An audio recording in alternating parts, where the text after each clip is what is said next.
Hello, hi. So, it's that time of year again, the end of another year. I don't know how it happened. I'm not sure. Somehow we made it through 2020, the year from hell. And because of that, I decided it is time to film my favorite books of 2020. My reading year this year was a little chaotic in the sense that I read more rereads than new to me books this year, which is its own discussion. But I've read some really fantastic books this year. I think right now my total is at like 52, 53. I'm in the middle of one of the books I'm actually going to talk about, but I want to talk about it, so it's going on the list. But yeah, I have a list of about 16, 17 books here. Yeah, let's just get into it. The first book I want to talk about, I am currently in the middle of. I'm hoping to finish it before the end of the year though. And it is kind of a favorite, kind of just like an honorable mention that I really want to talk about. And it is How to Be an Antiracist by Ibram X. Kendi. You've probably seen this book. It was talked about a lot in June, and we're finally nearing the end of the year, and I wanted to check back in about it. So this is a really important nonfiction book. It was released in 2019, I believe, but it is about racism and how to combat that. It's written by a black man, and it's really fabulous. It's incredible. I don't normally read nonfiction, and it took me a while to get this book on my reading list, but I am so glad that I decided to pick it up. I think it's an essential read for basically everybody ever. There are other people who have said much more poignant things about this book, but if you are looking for a book to read in 2021 and you haven't picked this up yet, I would highly recommend it. It has changed a lot of things for me, and it's a great book for reflection. The next book I want to talk about is a romance book. I did read some new romance this year, not a lot, but this one is Take a Hint, Dani Brown by Talia Hibbert. This is the second book in the Brown Sisters series. I actually have not read Chloe Brown, the first book, yet, but we're not going to talk about that. But it's basically about Dani Brown, who is a super professional PhD student, and she is really hardworking. She's black, she's bi, she's wonderful, and then she ends up falling for the security guard named Zaf. And it's just like, it's candy. If you like cotton candy, like that's this book. It's really sweet. It's written by a black woman, so it's super diverse, and it gives you those feel-good tinglies, you know? I just had such a fun time reading it, and I'm so excited to actually read the rest of the Brown Sisters next year. So this is actually the first book that I read in 2020. I finished it on New Year's Day. I remember I was riding on a train. 2020 looked so bright. We were so excited for everything. I felt like I was infinite. And then obviously, 2020 happened. But that does not discount how enlightened I felt by this book. It really just touched me. And it's been like 12 months and I'm actually still thinking about it. It's called Suggestive Reading by Dave Connis. If you know, I'm a huge fan of Dave. He's one of my friends. And he put this out in 2019, so I'm a little bit late. But this is a YA book. It is all about Clara Evans. She goes to high school and she ends up finding out that some of her favorite books are banned. And so she kind of goes on this adventure to bring them back and bring awareness to banned books. And it's really there's some really great quotable moments. So if you like libraries, if you like books about stories, Dave just does an incredible job for a YA book. I feel like I don't read a lot of YA anymore, but this one really spoke to me, and I think it's a must read for anybody. So I read this book in the middle of the year. I was going through a phase. I did not think I was going to read it, didn't think I was really going to like it, but I'm so glad that I did, and it is called S, aka The Ship of Theseus. It's by J.J. Abrams and Doug Dorst. This is a book that came out in 2013, I believe, and it was talked about a lot on BookTube because it's freaking strange. It has a lot of things added in between the pages, like papers and notes. If you haven't heard about it, it is a very complex story because it's an ergodic book, which I can have a video about that. But basically, it's a story within a story within a story. It follows kind of our two main characters, who are in this university setting, and they end up finding this book, and they kind of write back and forth to each other. And so that's kind of the most basic, but if you go a little bit deeper, the actual physical book that they are writing in is the story of a man named S who is an amnesiac, who has amnesia. He has no idea who he is or what he's doing or what's happening. And so you as the reader are kind of trying to work your way through all these clues and figure out, what is happening within the actual book, what is happening with these two university students, but also the university students are trying to figure out who the author of this book is. So it's a very complex thing. There's a lot of different threads woven through it. I think it's an incredible book. It's not obviously my favorite of the year. I have some critiques about it, but I just had so much fun reading it. It's not for everybody, but if you like really complex books, and you like pretentious writing, I would highly recommend this. The next book I'm so excited to talk about. It's called Queenie by Candace Carty-Williams. This is a contemporary new adult book, and it's all about our girl Queenie, who lives in England somewhere. She's British. I don't know anything about England, apparently. But she's a black woman, and so this story is all about her at 25. She thought she was going to be in this relationship for a long time and ends up out of it, and so as a result she's kind of working through some mental health things. It's actually a lot about sex, which is something I was not a huge fan of because I don't really love sex books, but I think it really gave me some interesting perspective, so don't let that deter you. If I could sit through it, you can sit through it. But I really, really loved it, and I super related to it, so if you haven't picked up Queenie yet, highly recommend. The next book is another YA book, which there's not many on this list, so we gotta appreciate it while we can. But it is A Song of Wraiths and Ruin by Roseanne A. Brown. This is a really great book. So it's fantasy. If you haven't heard about it, it hit the New York Times bestseller list, which is incredible. Written by a black woman, all about black culture, and it's inspired by African culture specifically, which I don't even know if I've read a black fantasy book, which is a very sad admission, but I feel like it needs to be said by me to hold me accountable in the future. But this one is such an incredible piece of work, because even though it's a fantasy book, it focuses a lot on like grief and anxiety and mental health, which is something you don't really see, at least in YA fantasy. Sometimes adult fantasy can touch on it a little bit better, but YA fantasy I feel like doesn't touch on these themes very often, so it's very unique, never been done before, so great. And it's pitched as like enemies to lovers, but I personally don't think that's accurate. Like it's a romance, but it's really not a romance. So if you're going into this first book thinking you're gonna get all steamy and whatever, like it's not really there. But it's the story of a princess and a refugee, and the refugee is basically trying to save his sister from a demon, and so in doing that he promises to kill the princess, and the princess is basically just like not a fan of this whole royalty thing, and it's just there's like a huge like tournament thing that goes on. It's really great. If you haven't checked it out yet, I would definitely recommend it. The second book comes out next year. The covers are stunning. It just cannot be talked about enough. The next book is another romance book. This one was recommended to me by a friend, and it was so great. It's called Boyfriend Material by Alexis Hall. Maybe you've seen it around. A lot of people have compared this book to Red, White, and Royal Blue, but I think that's only because there is red, white, and blue on the cover, and it kind of takes place in England. They are almost nothing alike. There is similar, like, the banter kind of could be similar. If you like Red, White, and Royal Blue, you'll probably like Boyfriend Material, but the two are nothing alike. This story follows Luke, who is the son of a rock star, and he is, like, going through it. He basically ends up having to, like, find a fake boyfriend to go to this event with him, and so the two of them end up hitting it off and maybe not fall in love. It's so cute. It is gay. It is wonderful. The author of this is gender fluid, so that's really amazing and diverse. If you're looking for something to spice up your stacks, I just had like a really fun time with it. It talks a lot about feelings and a little bit about like it's like new adult, and it's steamy and it's feelings driven. I can't express to you like how relatable it was to me as somebody who doesn't relate to most of the demographic of this book. So if you're looking for a fun time but you also kind of want to cry, this is perfect. So in the middle of quarantine, like April, May-ish, I like had a moment where I realized I just like I could sit and read Heartstopper by Alice Oseman, because I hadn't read it before, and it's all free on Tapas, so if you haven't checked it out yet, you can definitely go do that.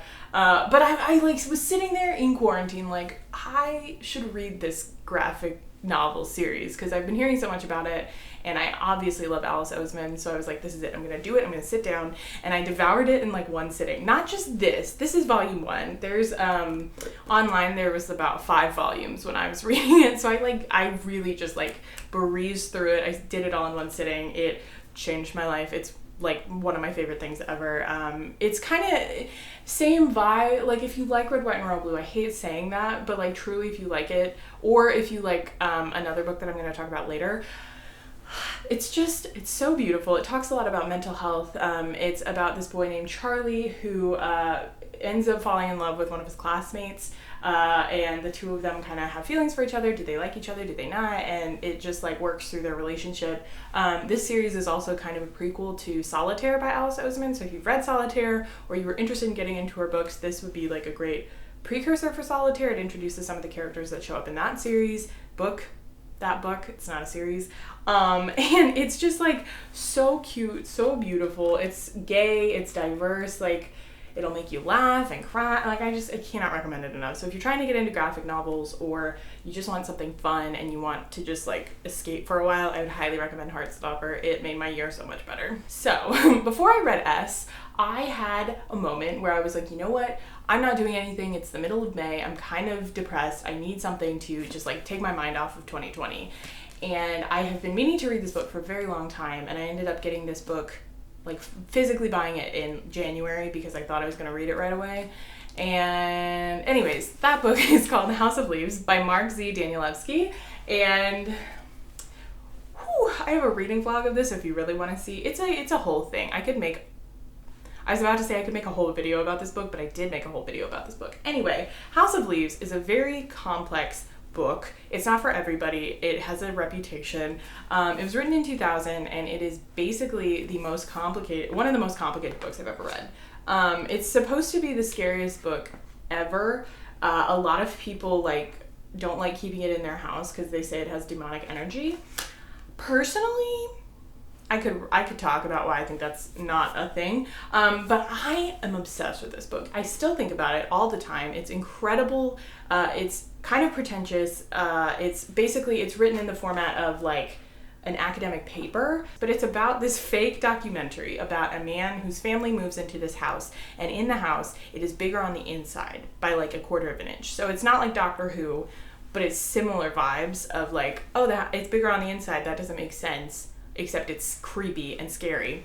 And so the family ends up going on all these adventures. There's a hallway that kind of shows up and they have to like go down and see what's inside their house. But it's so much more than that. You know, it's an adventure. It's an experience. Like I said, it's not for everybody, and a lot of people have not read this book because it just is really frustrating. It's pretentious. It's like for a very specific mind. It takes a lot of patience and time.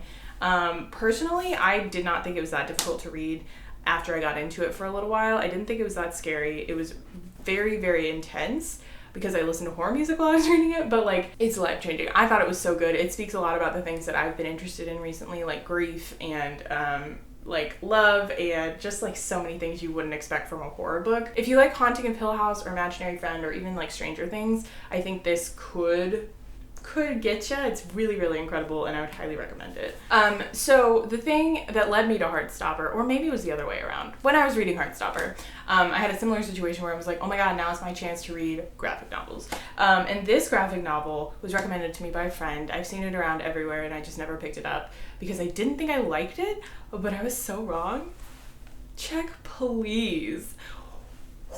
This series, life-changing. One of the best things to happen in 2020 to me. Again, it's very gay. It's fantastic. Check Please if you don't know. It's a graphic novel series. It basically has 2 main volumes like this, but it's separated into 4 years of college. And so it follows our main character, Biddy, who is from the South, and he ends up going to school and playing hockey. And he also loves baking pies. He ends up making some friends and falling in love, and it's just like a feel-good experience. If you're looking for like a happy ending for your gays, like this is it. It'll make you happy cry. It's so beautifully done. It's just funny and entertaining as hell, and like I just think about it all the time, and I want this joy for you. You know, if you haven't picked it up yet, I highly recommend it. So as a surprise to no one, this book was always destined to be on my favorite books list. I think I'm a little bit surprised that it's as low as it is. But I still want to stress how much I adored this book, and I will be reading it again in 2021.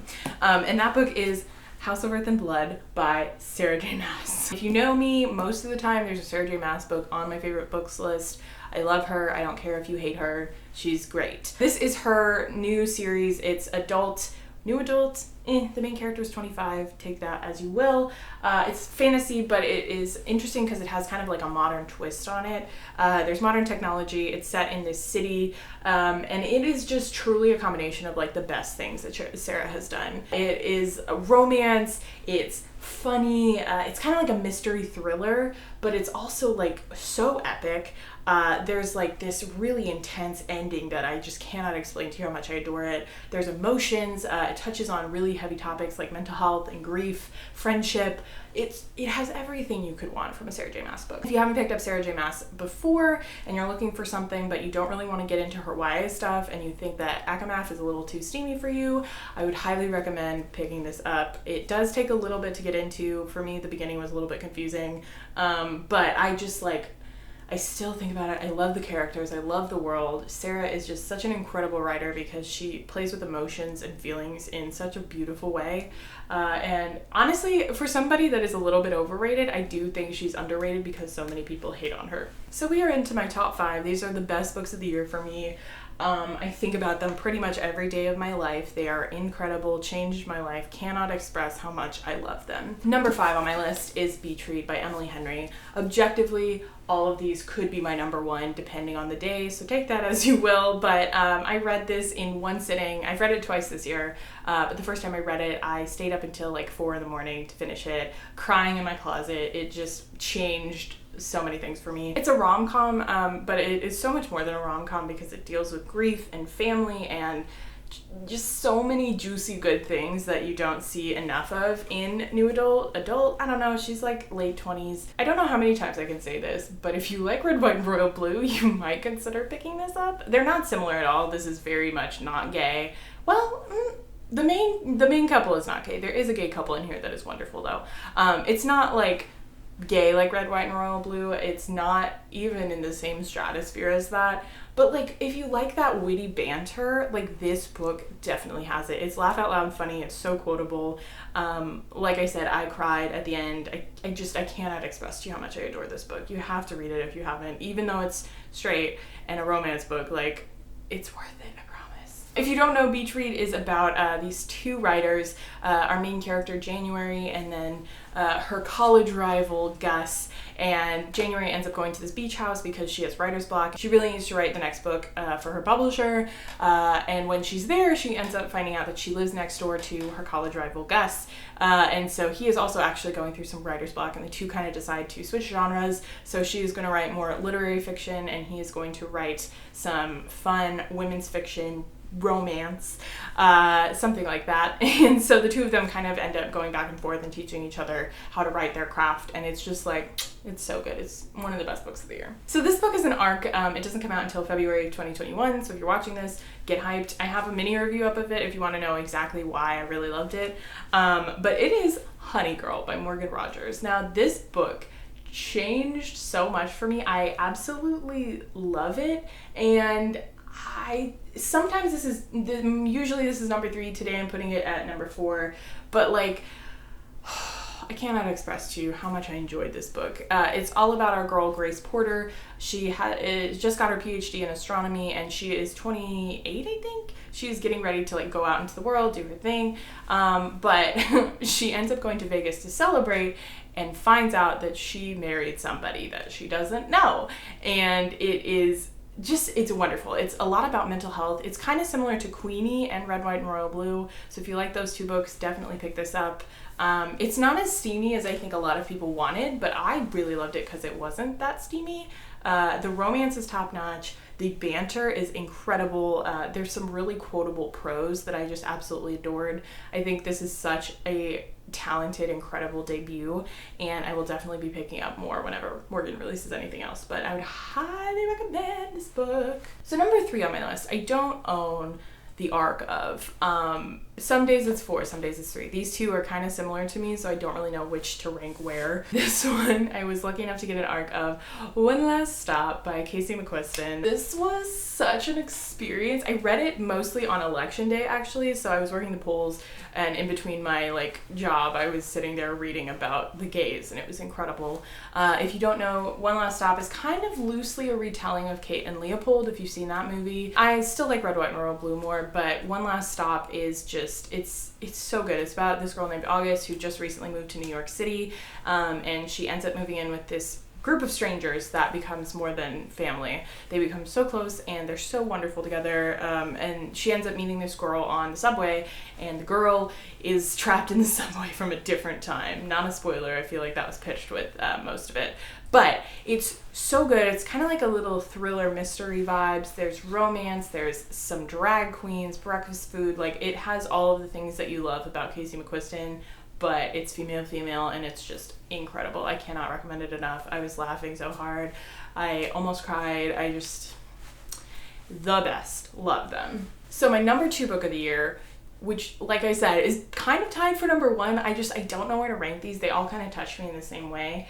But this book is just incredible. I cannot express to you how much I adore it, and I wish more people would read it. It's challenging because it's only published in the UK right now, but I ordered it from Book Depository. It's Loveless by Alice Oseman. She's probably my favorite contemporary writer of the time right now. I don't know, it's hard to say, but she is just such an incredible person. This is the story of Georgia, who just started university, and she is realizing that she might actually be asexual, aromantic. So it is an aro ace coming out story. It's really, really fresh. There aren't a lot of books like this out there, and the main reason this is on my list is because I related to it so heavily, and I cried. I stayed up till 3 a.m. reading it, and it just like blew my mind. It was so good, super diverse, super funny. It touches all my boxes, and it's so far probably my favorite ace book that I've ever read. And I just love it so much, and so it makes me really upset that people haven't read it yet. So if you haven't, please pick it up. Please order it from Book Depository if you're in the US. I know it's pricey, but like, it's worth it. The last book I'm talking about, I can't express to you how much I love it. It is The Invisible Life of Addie LaRue by V.E. Schwab. My favorite Schwab book, the best thing she's ever done, her magnum opus. I read this book as an ARC while we were on lockdown, and it changed my life. It's about this girl named Addie who is born in the 1700s of France, and instead of getting married, she decides to make a deal with the devil. So she ends up getting immortality, basically, but the downside is that people won't remember who she is. So walk into a store, talk to a person. If the person turns away from you, they'll forget who you are. So it's just really incredible. It's a little bit supernatural, paranormal, but it's also historical fiction. I never really like historical fiction, so to like and enjoy this book was really a huge feat for me. But it's kind of romantic. It really touches a lot on grief and age and what it's like to be growing up and watching your loved ones change around you. And it's just really, I think the reason it's so high on the list for me is because this encapsulates like all of 2020 for me. This is my headspace for the year, and it just really has been so personal. Addie LaRue is a book that can be so personal. Like, it's amazing how much I can relate to somebody who is 200 years old. So that is it. Those are my favorite books of 2020. I have a lot of really great plans for 2021. The goal right now is to read 120 books. I don't know if that's a good idea or a bad idea, but it's the idea that I have right now. So hopefully next year I will have a lot more new releases. But I had just so much fun this year rereading a bunch of favorites, and I think a lot of people underestimate the power of rereads. So even though this list, I feel like it's a good list, but also like this isn't most of my reading year. I don't know, I still had just like so much fun, and I read a lot of really great books. So if you haven't picked up these guys, they're incredible. Cannot recommend them all enough. And yeah, let me know your favorite books in the comments. Let me know if you have any recommendations for 2021. I have a really long TBR right now, but I am always open to book recs.